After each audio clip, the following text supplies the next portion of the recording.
السلام علیکم عزیز طلباء، آج ہم لیسن پڑھیں گے لہو اور کلیم۔ لہو اور کلیم مرزا ادیب کا لکھا ہوا ایک ڈرامہ ہے۔ مرزا ادیب مشہور ڈرامہ نگار ہیں۔ آئیے طلباء اب لہو اور کلیم کے مشقی سوالات کو حل کرتے ہیں۔ کوشچن نمبر 1 ہمارے پاس، مختصر جواب دیں۔ الف، تجمل نے اختر کے بارے میں کس قسم کے خیالات کا اظہار کیا؟ تجمل نے کہا، اس قسم کے لوگوں کی یہ عادت ہوتی ہے، ہر وقت کسی نہ کسی سوچ میں ڈوبے رہتے ہیں، الگ تھلگ رہنا چاہتے ہیں۔ اگلا کوشچن ہے، اختر کا حلیہ بیان کیجیے۔ اس کا آنسر ہے، اختر ادھیڑ عمر کا شخص ہے، سر کے بال بکھرے ہوئے، آنکھیں شب بیداری کی وجہ سے سرخ، لباس پاجامہ اور قمیض، آستینیں چڑھی ہوئیں، آنکھوں کے گرد ہلکے نمایاں ہیں۔ جیم، اختر کو کون تصویریں بنا کر دیتا تھا؟ اس کا آنسر ہے، اس کا غریب دوست نیازی۔ دال، نیازی نے اپنی تصویریں اختر کے حوالے کیوں کیں؟ اس کا آنسر ہے، غربت سے نکلنے کے لیے۔ اگلا کوشچن ہے، تصویریں اختر کی نہیں ہیں، اس انکشاف پر تجمل کا رد عمل کیا تھا؟ اس کا آنسر ہے، اس انکشاف پر اسے شدید دھچکا لگا۔ اگلا کوشچن ہے، سردار تجمل حسین کی کوٹھی کا نام کیا تھا؟ النشاط۔ سردار تجمل حسین کی کوٹھی کا نام النشاط تھا۔ اگلا کوشچن ہے، تجمل کی عمر کتنی تھی؟ تجمل کی عمر قریباً 40 سے 45 سال تھی۔ تجمل نے اختر کو کون سی خوشخبری سنائی؟ اس کا آنسر ہے، تجمل نے اختر کو یہ خوشخبری سنائی کہ اس کی تصویر نے اول انعام حاصل کیا ہے۔ تو اختر 2 سال قبل کہاں رہتا تھا؟ اختر 2 سال قبل ایک تنگ و تاریک گلی کے ایک خستہ اور بدنما مکان میں رہتا تھا۔ وہ غریب، کلاش اور گمنام مصور تھا۔ یہ اختر کے نزدیک نیازی کا قاتل کون تھا؟ اختر کے نزدیک نیازی کا قاتل سردار تجمل حسین سرمایہ دار تھا۔ کوشچن نمبر 2 ہمارے پاس، مرزا ادیب نے اس ڈرامے میں کیا پیغام دیا ہے؟ مرزا ادیب نے اس ڈرامے میں معاشرے میں موجود ریاکارانہ کرداروں سے روشناس کرایا ہے اور یہ پیغام دیا ہے کہ معاشی ناہمواریاں اور مسائل معاشرتی طبقاتی فرق کا باعث بنتے ہیں، جس کی بنا پر اکثر قیمتی جانیں بھی ضائع ہو جاتی ہیں۔ سرمایہ دار افراد غربت میں پسے ہوئے مفلس و کلاش ہنرمندوں اور فنکاروں کے فن کو اپنا ذریعہ شہرت بناتے ہیں اور اپنی شخصیت جگمگاتے ہیں۔ اس کے علاوہ مرزا ادیب نے یہ بھی پیغام دیا ہے کہ معاشرے کے دولت مند افراد کو فنکاروں کی سرپرستی اور حوصلہ افزائی محض فن کی خدمت اور فن کے قدر کے جذبے کے تحت کرنی چاہیے، تاکہ کسی کی دل آزاری نہ ہو اور معاشرے میں منفی رجحانات نہ جنم لیں۔ کوشچن نمبر 3 ہمارے پاس، ڈرامہ لہو اور کلیم کا خلاصہ تحریر کریں۔ سردار تجمل حسین کی کوٹھی النشاط کے ایک وسیع کمرے کو اختر اسٹوڈیو کے طور پر استعمال کرتا ہے۔ کمرہ نہایت اعلیٰ فرنیچر، کلیم، ریڈیو، صوفہ سیٹ، کرسیوں اور دیواروں پر لگی مشہور مصوروں کی تصویروں سے آراستہ ہے۔ کمرے کے وسط میں ایزل پر سادہ کینوس، قریب تپائی پر رنگوں کے ڈبے، چینی کی پیالیاں، طرح طرح کے قلم اور مصوری کا دوسرا سامان موجود ہے۔ بابا کمرے کی صفائی میں مصروف ہے کہ تجمل کمرے میں داخل ہو کر اختر کے بارے میں پوچھتا ہے۔ بابا نے بتایا کہ اختر باغ میں ٹہل رہا ہے اور رات بھر ٹہلتا رہا ہے۔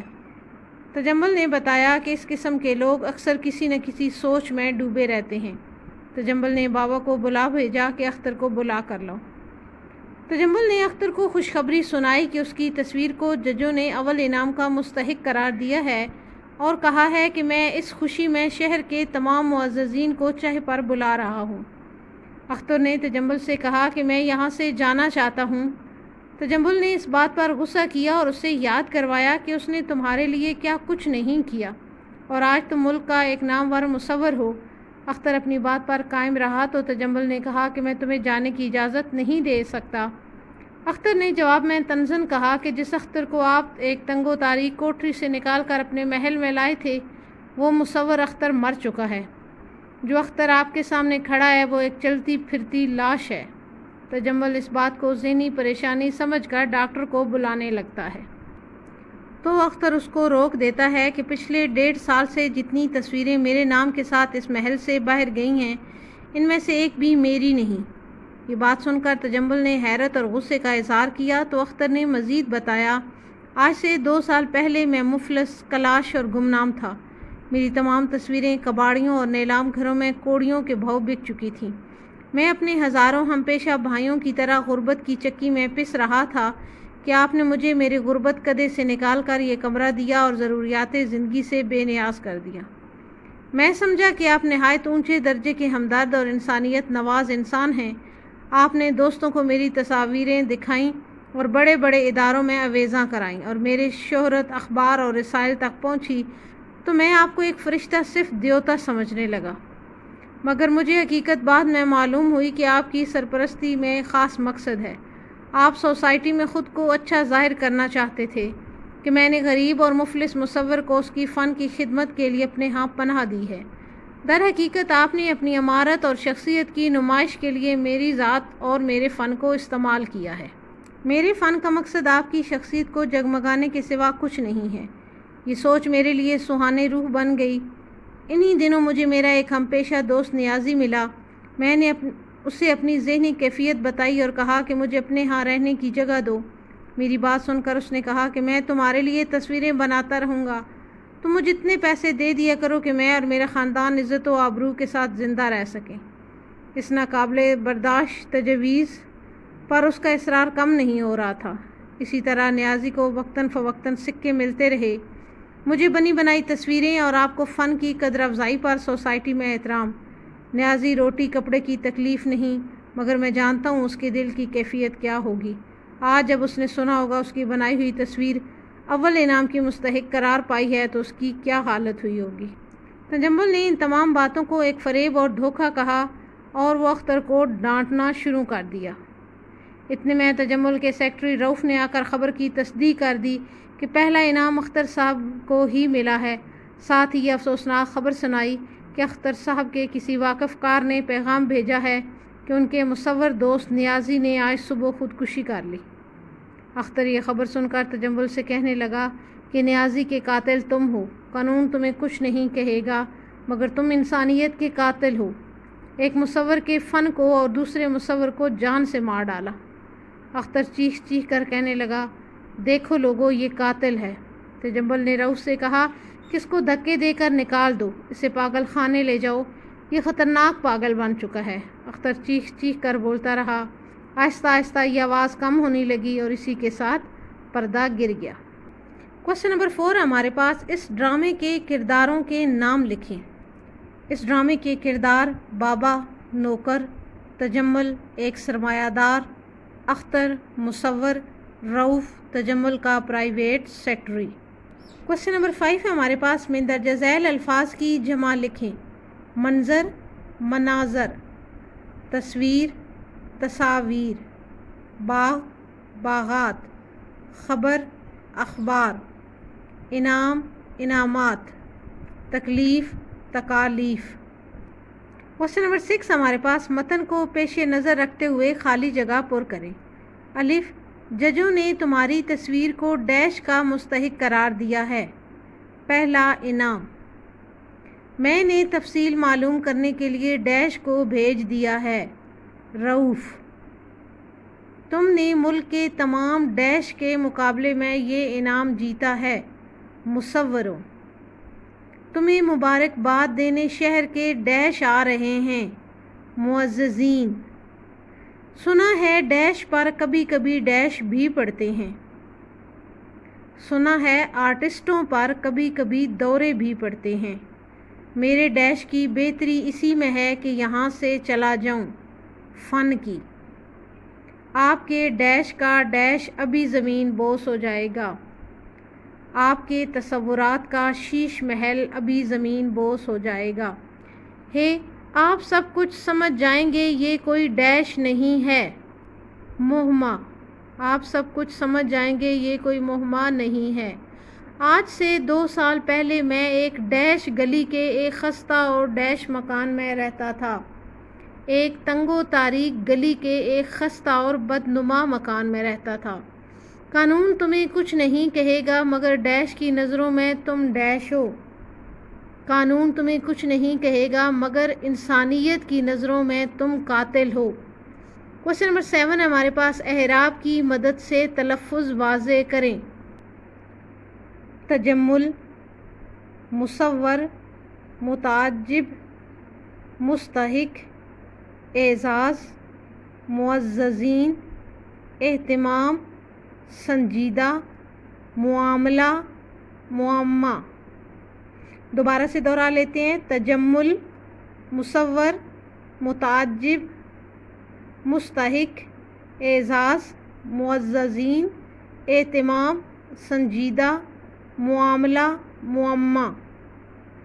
کوشچن نمبر 8 ہمارے پاس مذکر اور مؤنث الگ الگ کریں۔